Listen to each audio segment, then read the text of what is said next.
Wolverines and a bear making unexpected appearances, New Mexico State Parks update, and an unusual wind event wrecks a Texas RV park. If we're just meeting, my name is Robert Witham. I'm just a guy who's had a lifelong love affair with the open road and road trips. These days I create videos and podcasts, write books, make photographs, and even publish a magazine all about the traveling lifestyle. Please consider subscribing if you're not already, so you'll be in the know about all things related to lifestyle travel.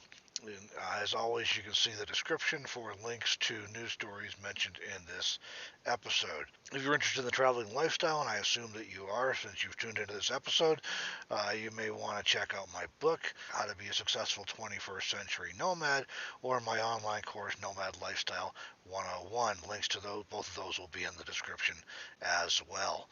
All right, so let's get on to the Nomad news.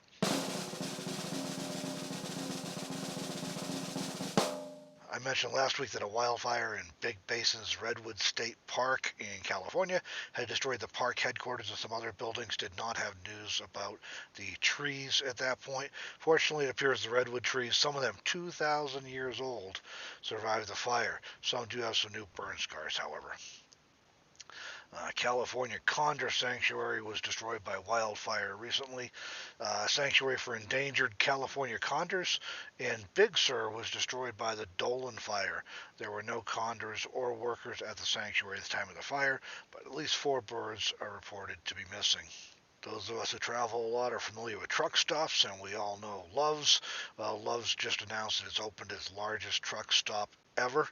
The 17,000 square foot store is in Madison, Georgia, on I-20, and that's the largest store in the company has ever opened. Amenities at this new store include 108 truck parking spaces, a Godfather's Pizza restaurant, a Hardee's, 9 showers, 8 diesel bays, and a dog park for those of you who are traveling with pets. They announced earlier this year, before the pandemic, I don't know how that's affected things, they were opening 40 new locations this year. So lots of growth there. That's good news for those of us who like to stop at those centers for convenience and even some parking for a while when we need to rest. Love's was founded in 1964 and currently operates more than 500 locations across the U.S. Let's talk about wildlife a bit. Wolverines at Mount Rainier. Wolverines have been seen at Mount Rainier National Park for the first time in more than 100 years. National Park Service staff and scientists observed a female wolverine with 2 offspring known as kits.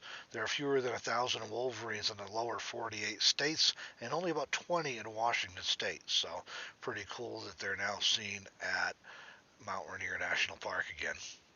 Wolverines are the largest members of the weasel family, weigh more than 40 pounds, and prefer mountainous areas. And in California, a bear had the munchies. A bear wandered into a grocery store in Kings Beach on Lake Tahoe in search of an evening snack.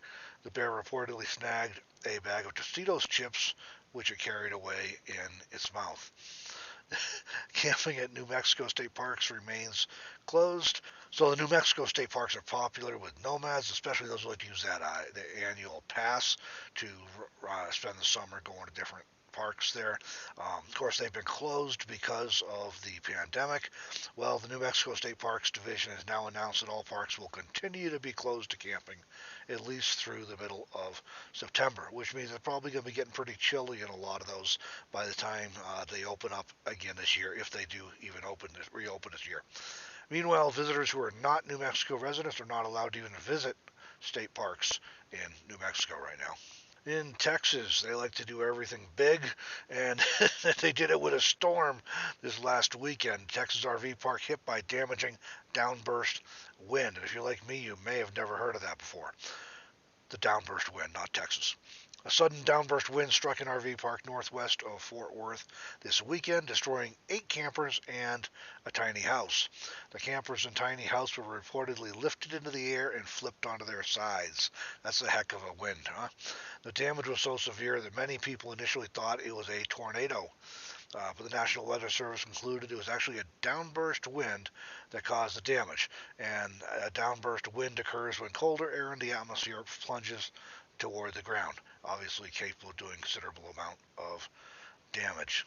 Well, thanks for joining me this episode, everyone. If you're interested in knowing more about the nomadic life, please consider subscribing if you are not already. Also, you may be interested in my book, How to Be a Successful 21st Century Nomad, or my online course, Nomad Lifestyle 101. Links to both are in the video description on YouTube, or you can visit my website at robertwitham.com to learn more. Thanks again for joining me in this episode. I will see you next week in the next one.